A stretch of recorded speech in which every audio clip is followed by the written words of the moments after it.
Alors, on est de retour à la lanterne qui est là pour vous éclairer et pour vous faire rire parfois, mais surtout pour vous accompagner en ce jeudi après-midi. Et on a un invité spécial aujourd'hui à la lanterne. Alors, bonjour, monsieur Bleu-Bergeron-Poulain. Oui, c'est lui. Hey, bonjour. Alors, comment ça va? Vous êtes donc non seulement notre critique, vous êtes non seulement notre critique favori, donc critique au sens large, mais aussi un de nos chroniqueurs chouchous, mais vous êtes aussi notre correspondant à Montréal. Donc, comment ça se passe à Montréal, Bleu? Ah, ben écoute, on est dans le verglas, les arbres sont tous frostés, c'est un peu plate, là. Ah, c'est toujours ça qui se passe à Montréal. C'est correct parce que tu vois, j'ai pensé un peu à mon affaire avec le verglas, fait que tu vas voir où est-ce que ça va mener peut-être. Vous avez sorti vos patins? Ouais, c'est ça. Je me posais la vraie question. Est-ce que les patinoires extérieures ont un temps soit peu existé cet hiver déjà?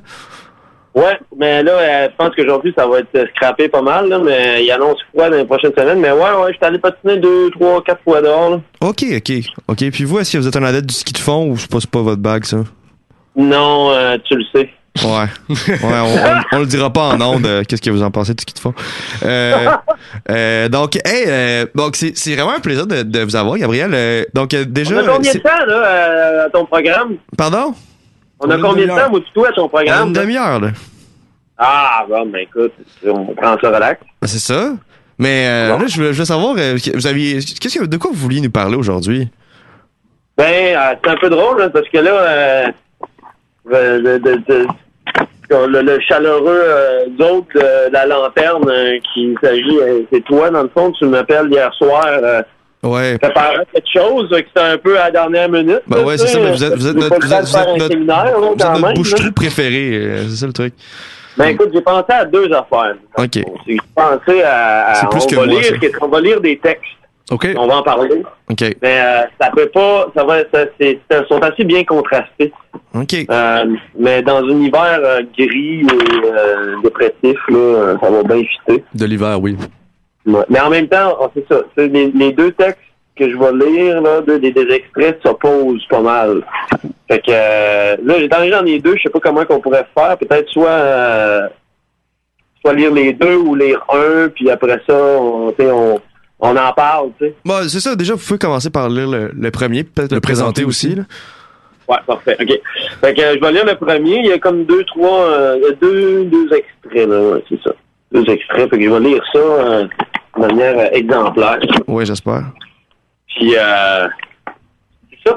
Fait que la première extrait, ça vous provient de Théorie du Bloom de Tikkun, qui est un Tiqqun. Oui. C'est peut-être assez radical. C'est quoi, Tikkun? Qu'est-ce que c'est comme... C'est un collectif, là, anonyme, disons, qui ont écrit mettons que c'est difficile de définir Tikkun parce que sont pas mal... Tout le principe de Tikkun, c'est de ne pas se définir un peu. Mm-hmm. Fait qu'ils sont une chose et leur contraire. Fait que ça fit vraiment avec ce qu'on fait parce qu'on va lire deux extraits qui sont une chose et leur contraire. Fait que on va... fait que c'est ça, mais je pense qu'en lisant, on va comprendre où il s'en va, mais tu sais, c'est de la critique dans la lignée des marxistes radicaux, gauchistes. On sait pas trop c'est qui écrit ça, mais on a des doutes. Fait que, en tout cas, on va lire puis on va comprendre où c'est que ça s'en va. Lisez-nous ça puis on va vous suivre.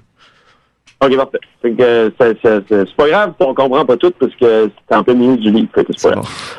Bon. OK, donc on commence. Premier extrait de Tikkun, la théorie du Bloom. La confusion régnante, c'est le déploiement planétaire de toutes ces fausses antinomies, sous lesquelles se fait pourtant jour notre vérité centrale. Et cette vérité, c'est que nous sommes les locataires d'une existence qui est un exil dans un monde qui est un désert, que nous y avons été jetés dans ce monde, sans mission à accomplir, sans place assignée, ni filiation reconnaissable, en abandon. Que nous sommes à la fois si peu et déjà de trop. La politique véritable, la politique extatique commence là. Par un rire brutal et enveloppant, par un rire qui défait tout le pathos suintant des soi-disant problèmes de chômage, d'immigration, de précarité et de marginalisation. Il n'y a pas de problème social du chômage, mais seulement un fait métaphysique de notre désœuvrement. Il n'y a pas de problème social de l'immigration, mais seulement un fait métaphysique de notre étrangeté. Il n'y a pas de question sociale de la précarité ou de la marginalisation, mais cette réalité existentielle inexorable que nous sommes tous seuls allant crever devant la mort, que nous sommes tous de notre éternité des êtres finis. À chacun de juger ce qu'il en est des affaires sérieuses et du divertissement social. Deuxième extrait de la théorie du Bloom. Dans cet empire de ruines en perpétuelle rénovation, il n'y a nulle part où nous puissions trouver refuge. Et nous n'avons même plus la ressource d'une désertion en nous-mêmes. Nous nous trouvons livrés en deçà de toute décision à une finitude sans borne, comme exposés sur toute la surface de notre être. Le Bloom est donc cet homme que rien ne peut plus défendre de la trivialité du monde. Un esprit raisonnable concluait un jour, en fait, le Bloom, c'est l'homme aliéné. Mais non. Le Bloom, c'est l'homme qui s'est à ce point confondu avec son aliénation qu'il serait absurde de vouloir les séparer. Ange vide, créature sans créateur, médium sans message, nous marchons parmi les abîmes. Notre chemin, qui aurait tout aussi bien pu s'arrêter hier ou il y a des années, n'a pas en soi sa raison, ignore toute nécessité hors celle de sa contingence. C'est une errance qui nous emporte du même au même sur les sentiers de l'identique. Où que nous allions, nous portons en nous-mêmes le désert dont nous sommes l'ermite. Et si certains jours nous pouvons jurer être l'univers entier, comme Agrippa de Nettesheim, ou plus ingénument toutes les choses, tous les hommes et tous les animaux, comme Cravant, c'est que nous ne voyons en tout que le rien que nous sommes nous-mêmes si pleinement. Mais ce néant-là est l'absolument réel devant quoi tout ce qui existe devient fantomatique. Bon, voilà pour la dernière lecture de théorie du C'est Jojo. Ouais, ça va bien. C'est hop la vie, ça va bien. Ouais, c'est ça. Mais écoutez, j'aimerais qu'on déjà, on peut discuter, mais moi c'est intéressant, c'est cette idée justement en fait. On est, c'est facile, là, c'est facile de dire que c'est nihiliste là, mais c'est comme, oui c'est ça. Il y a pas d'autre chose finalement. Puis en fait, moi il y a un truc qui m'avait sauté à l'esprit en fait aussi, c'est cette idée du rire. C'est la seule réponse en fait à ça, à cette finitude-là dans laquelle il n'y a absolument aucun horizon autre que le désert dans lequel on est déjà. C'est le rire.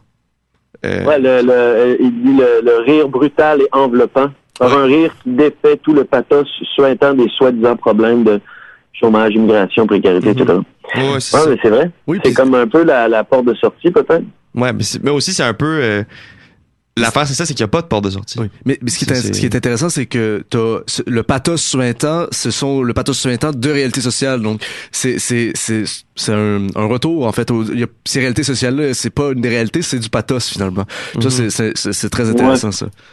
Puis, ben, c'est ça. Puis, il va dire qu'il n'y en a pas, finalement, de ces problèmes-là. C'est juste le fait métaphysique de notre étrangeté. Mais c'est drôle, quand même. Puis le Bloom, finalement, c'est une personne, donc c'est un individu. Dans une figure, tu sais, un peu, mais ouais. Mais est-ce que c'est Bloom, ça s'écrit donc B-L-O-O-M. OK, fait que c'est une référence à Joyce, essentiellement. Ouais, exactement. C'est ça, donc, c'est quoi son... Ben, c'est en fait l'Ulysse de Joyce, là, c'est Bloom, donc le personnage principal, Léopold, je pense. En tout cas. Ouais, c'est ça. Mais c'est donc, c'est lui, c'est ça, c'est celui que rien ne peut défendre de la trivialité du monde. Il est pris dedans, puis il a absolument aucune idée salvatrice, aucun au-delà. Il est pris avec ça, c'est ça, c'est aussi le désert dans lequel il erre, ben il le porte aussi en lui. Fait que c'est fort pareil, c'est fort, mais je me demande à quoi vous voulez qu'on compare ce texte-là, parce que déjà c'est un attends un peu, parce que dans le fond aussi le Bloom, tu sais, on dit on va y arriver là, la suite, là, c'est intéressant.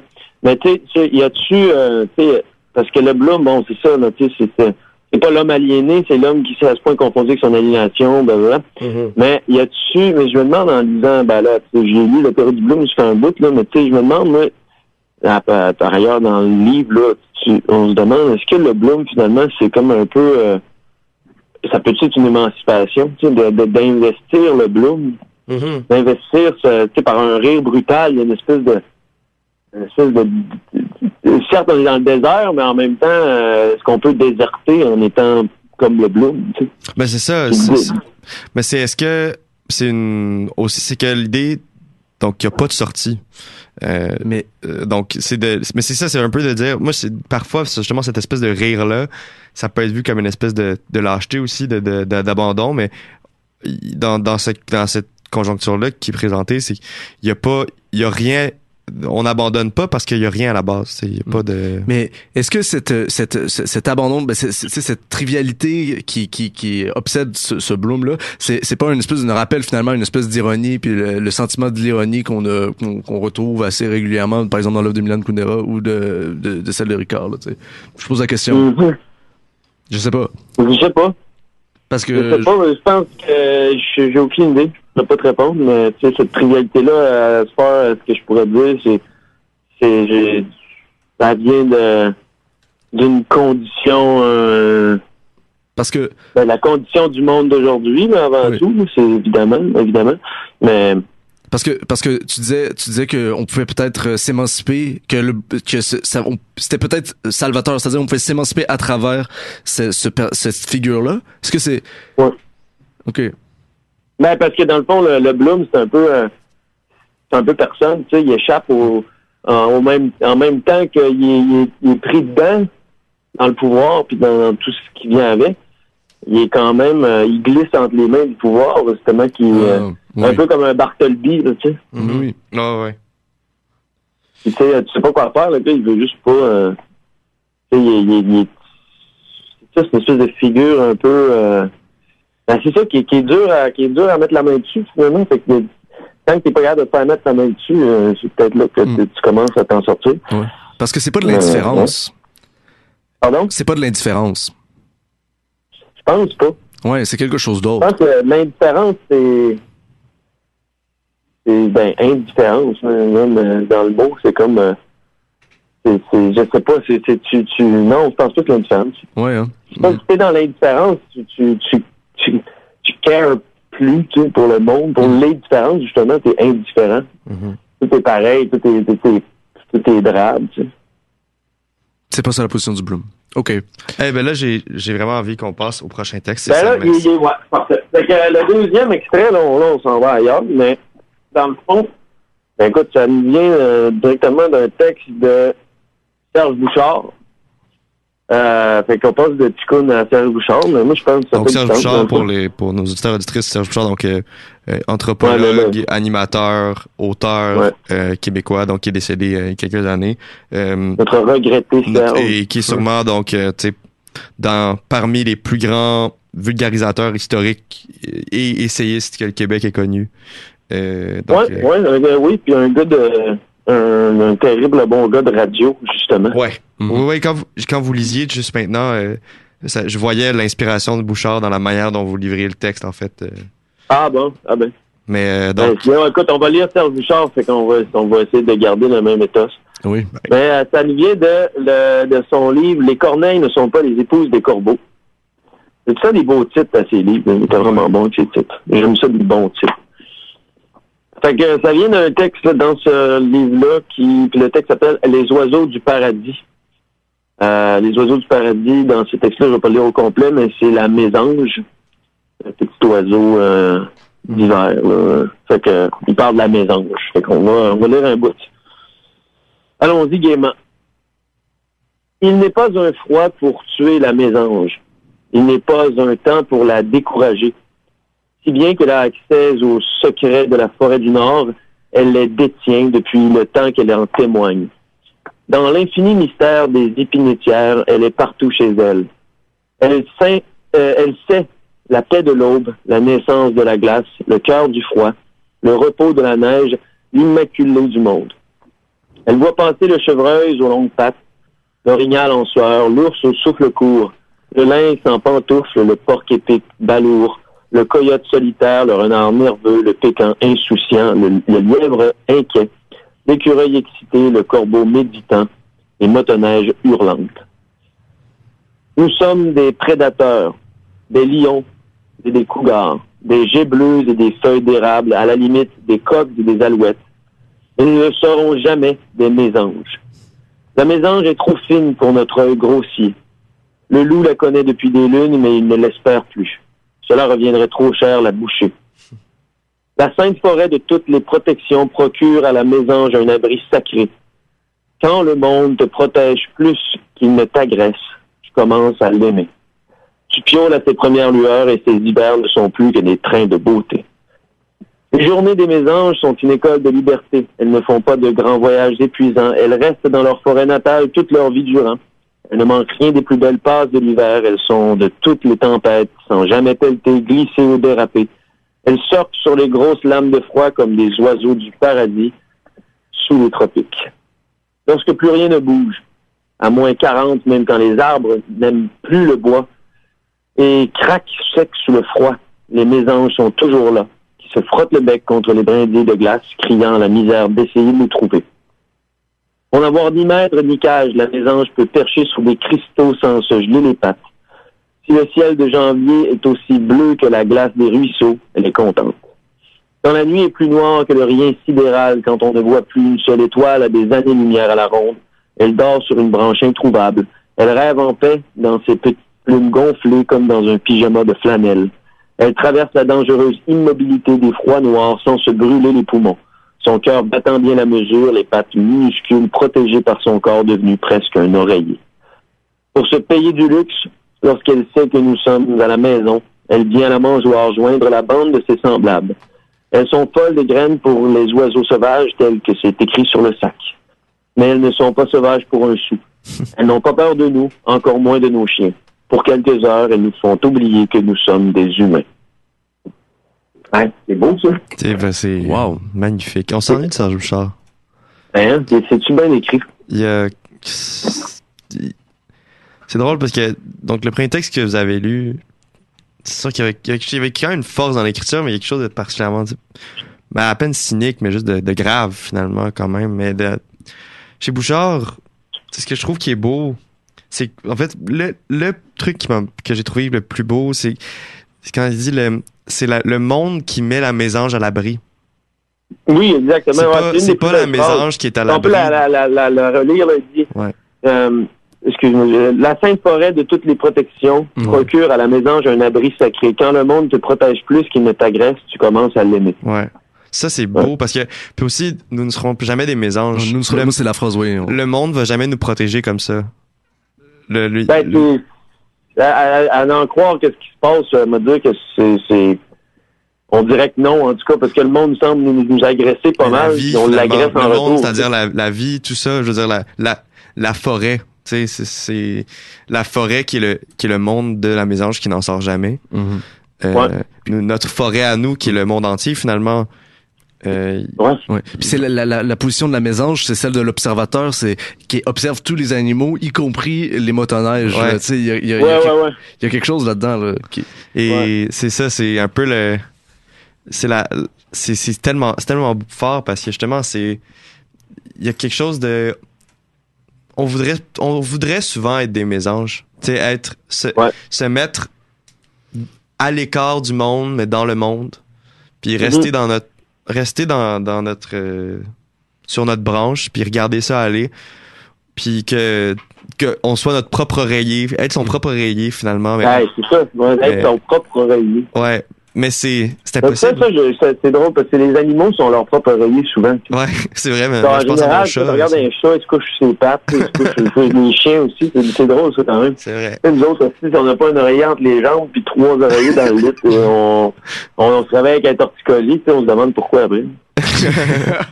Mais c'est vrai, mais c'est il y a quelque chose de mais là en fait avez-vous quelque chose à rajouter? Non, mais j'allais demander à Monsieur Bleu de... Ouais, alors pourquoi avoir, parce que c'est ça que je pense que c'est pourquoi avoir mis ces deux textes-là ensemble, Bleu? Je pense qu'il y a une dialectique là, entre les deux un peu. dans le sens que c'est complètement... C'est deux manières de parler de peut-être la même affaire, je sais pas, parce que chez Ticoun, on a de la misère à trouver, tu sais, c'est non, on a dit mot nihiliste, je sais pas trop, là, pour faire simple, on peut utiliser ce mot-là, là, mais tu sais, chez Serge Bouchard, c'est une autre affaire, on sera jamais des mésanges quand même, on est des blooms, pareil, tu sais. Mm-hmm. Mais on a-tu quelque chose à apprendre de la mésange ou il y a un peu le même constat, on dirait. Je serais tenté de dire, là. Ouais. Je sais pas aussi. Mais en fait, c'est ça, je pense Mais en même temps, parce que, tu sais, ils nous font, pour quelques heures, ils nous font oublier que nous sommes des humains, tu sais. Ouais, c'est comme quand tu regardes une mésange, t'oublies le sort que, dans la théorie du Bloom, on nous montre, là, le problème métaphysique de notre étrangeté, il n'existe plus, tu sais, quand on regarde la mésange, tu sais. Ouais, c'est il y a un émerveillement, là, avec la mésange. Et il y a aussi... Il y a une contemplation. Oui, exactement. Et il y a aussi, tu sais, je pense que c'est cette idée-là que dans le désert, finalement, dans lequel on est plongé. Mais c'est ça, il y a des animaux, il y a des phénomènes, comme il y a la mésange, on peut pas l'être, mais en la regardant comme ça, on peut se dire qu'il y a peut-être autre chose, il y a peut-être on peut aspirer à autre chose. Puis pour moi, la chose intéressante, c'est que il y a un dialogue avec la mésange dans le sens où il y a des mangeoires. Puis la façon dont Bouchard, je sais pas si c'est Bouchard mais c'est la mangeoire, elle nous permet de communiquer puis de voir la mésange là. Ben c'est ça, peut-être par la mangeoire, il y a quelque chose là, parce que on veut pas la mangeoire, la mésange. On l'espère même plus comme le loup, il l'espère plus parce que c'est trop cher à boucher. Mais on fait qu'on partage quand même le même sol, tu sais, quelque part, là. Je veux dire, si on est pour être au Québec, mettons, je veux dire, le Québec, c'est une forêt boréale au complet. Oh, oui. La mésange est pas loin, puis il y en a des mésanges un peu partout, tu sais, mais on cohabite avec, tu sais. Oui, pendant qu'on le regarde puis qu'elle nous offre une émancipation qui, même si elle si mince soit-elle, ou si courte soit-elle, là, puis, pour quelques hommes. Oui, c'est ça. Puis c'est ça, c'est-à-dire qu'il y a une façon de rentrer peut-être en dialogue en dialogue avec ces choses-là qu'on ne voit pas, parce que c'est aussi un truc, c'est que sans la mangeoire, peut-être qu'il y a pas ce dialogue-là qui est possible avec la mésange là. Peut-être que on les le bloom pour dans le désert en soi, puis dans le désert ailleurs, à l'extérieur aussi pour toujours là. Mais il y a aussi, c'est quoi ce passage aussi, ça disait la mésange n'est pas un oiseau sauvage. Oui, c'est bon. Pouvez-vous nous le retrouver? Elle ne l'a jamais été, c'est ça? Ouais. C'est ce qu'il dit, là. La mésange elle ne l'a jamais été. Oui, ça me dit de quoi? C'est-tu? C'est le passage avec la mangeoire et tout. C'est au début, à la fin? La mangeoire? Ouais. OK. Pour ce pays du luxe, c'est lorsqu'elle sait que nous sommes à la maison, elle vient dans la mangeoire joindre la bande de ses semblables. Elles sont pas des graines pour les oiseaux sauvages. Ouais. Elles sont pas des graines pour les oiseaux sauvages telles que c'est écrit sur le sac, mais elles ne sont pas sauvages pour un sou. Elles n'ont pas peur de nous, encore moins de nos chiens. Pour quelques heures, elles nous font oublier que nous sommes des humains.